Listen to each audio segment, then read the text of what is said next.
ഒന്ന് സാമുവൽ 17 അധ്യായം 1 മുതൽ 58 വരെയുള്ള വാക്യങ്ങൾ.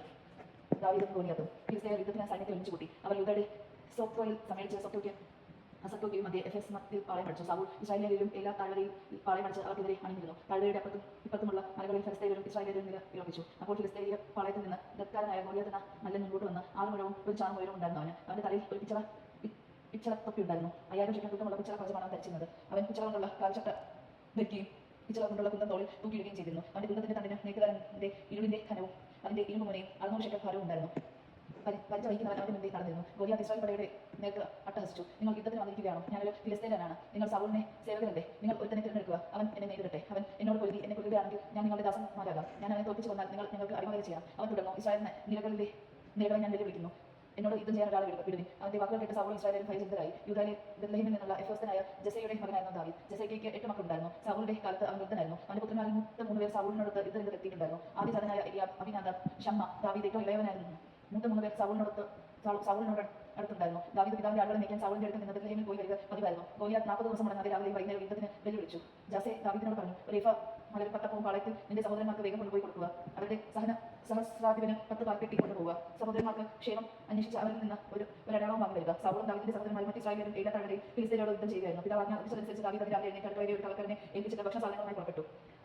അവൻ പാളയത്തിലെത്തുമ്പോൾ സൈന്യം വിളിച്ചുകൊണ്ട് പുറപ്പെടുകയായിരുന്നു. ഇസ്രായേലും ഫിലിസ്ത്യരും യുദ്ധസന്നിധിയുമായി മുഖാമുഖം അണിഞ്ഞിരുന്നു.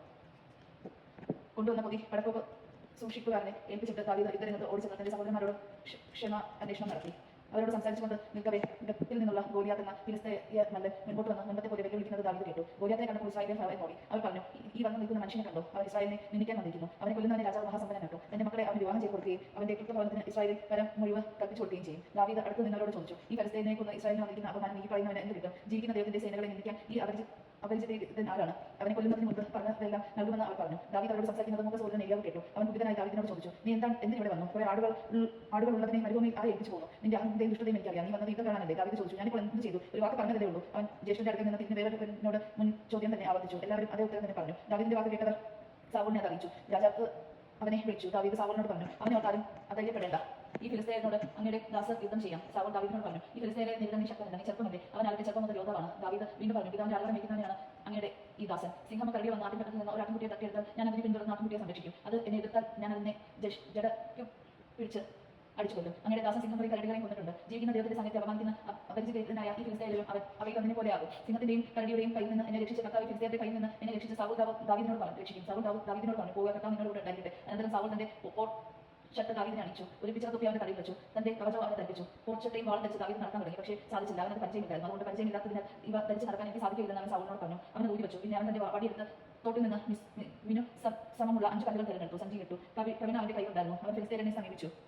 ഗോലിയാത്ത് ദാവീദിനോടൊത്ത് ആയുധവാഹകത്തിന് മുന്നേ നടന്നു. ദാവീദിനെ കണ്ടപ്പോൾ ഫിലിസ്തീയരെ വിളിച്ചു തോന്നി. എന്നാൽ അവൻ അടുത്ത കോമളനായ ഒരു കുമാരൻ മാത്രമായിരുന്നു. ഗോലിയാത്തിനെ ദാവീദിനോട് ചോദിച്ചു, എന്റെ നേരെ വടിയുമായി വരാൻ ഞാനൊരു പട്ടിയോ? അവൻ ദേവന്മാരുടെ പേര് ചോദിച്ച് ദാവീദിനെ ശമിച്ചു. അവൻ ദാവീദിനോട് പറഞ്ഞു, വരും, നിന്റെ മാംസം പറവകൾക്ക് കാട്ടുമൃഗങ്ങൾക്ക് കൊടുക്കും. ദാവീദ് പ്രതികരിച്ചു, വാളും യുദ്ധവും ചാട്ടുളിയുമായി നീ എന്നെ നേരിടാൻ വരുന്നു. ഞാൻ അകട്ടെ നിന്നെ ഇസ്രായേൽ സേനകളുടെ ദൈവമായ സൈന്യങ്ങളുടെ കർത്താവിന്റെ നാമത്തിലാണ് വരുന്നത്. കർത്താവ് നിന്നെ ഇന്ന് എന്റെ കയ്യിൽ ഏൽപ്പിക്കും. ഞാൻ നിന്നെ വീഴ്ത്തും, നിന്റെ തല വെട്ടിയെടുക്കും. ഫിലിസ്തീയരുടെ ശവശരീരങ്ങൾ ആളുകൾക്കും കാട്ടുമൃഗങ്ങൾക്കും ഇരയാക്കും. ഇസ്രായേലിൽ ഒരു ദൈവമുണ്ടെന്ന് ലോകം എല്ലാം അറിയും. കർത്താവ് വാളും യുദ്ധവും കൊണ്ടല്ല രക്ഷിക്കുന്നതെന്ന് ഈ ജനത്തിനെ മനസ്സിലാക്കും. ഈ യുദ്ധം കർത്താവിന്റേതാണ്. അവിടെ ഞങ്ങളുടെ കയ്യിൽ ഏൽപ്പിക്കും. നിന്നെ തന്നെ നേരിടാൻ ഫിലിസ്തീയർ അടുത്തത് കണ്ട് ദാവീദ് അവനോട് എതിർക്കാൻ വേഗത്തിലോടി മുന്നണിയിലെത്തി. ദാവീദ് സഞ്ചിയിൽ നിന്ന് ഒരു കല്ലെടുത്ത് കവിനയിൽ വെച്ച് ഗോലിയാത്തിന്റെ നെറ്റിക്ക് ആണെറിഞ്ഞു. കല്ല് നെറ്റിയിൽ തന്നെ തറച്ചു കയറി. അവന്റെ മുഖം കുത്തി നിലംപതിച്ചു. അങ്ങനെ ദാവീദ് കല്ലും കവിനയുമായി ഗോലിയാത്തിനെ നേരിട്ടു. അവനെ എറിഞ്ഞു വീഴ്ത്തി. അവന്റെ കയ്യിൽ വാളില്ലായിരുന്നു. ദാവീദ് ഓടിച്ചെന്ന് ഗോലിയാത്തിന്റെ മേൽ കയറി നിന്ന് അവന്റെ വാൾ ഉറയിൽ നിന്ന് വലിച്ചൂരി. അവനെ കഴുത്ത് വെട്ടി മുറിച്ച് കൊന്ന് ഫിലിസ്തീയർ തങ്ങളുടെ നല്ല ബന്ധപ്പെട്ട് നടന്നപ്പോൾ ഓടിക്കളഞ്ഞു.